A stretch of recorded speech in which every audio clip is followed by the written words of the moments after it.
The US and India are among the world's leading countries with democratic forms of government. And here in the US, our democracy, which includes much debate about many issues, sometimes features political leaders in the US making comments about democracy in India. And that has sometimes provoked a crisp response from the External Affairs Ministry, perhaps pointing out that there are members of the Indian diaspora in the US that might have concerns or complaints about racism or about gun violence.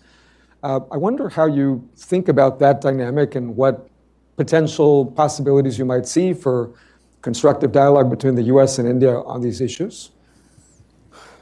There's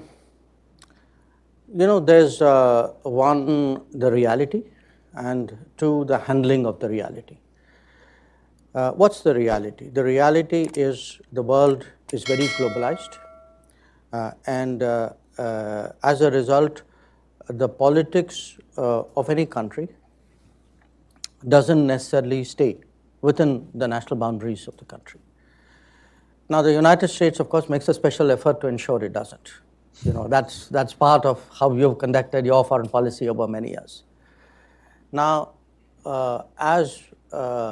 a globalized era where there are also global agendas, there are players who like to shape not only the politics of their own country or their own region, but try and do it globally. And social media, economic forces, financial flows, all these give you opportunities to do that. How do you shape the narrative? So you have a whole industry here, okay?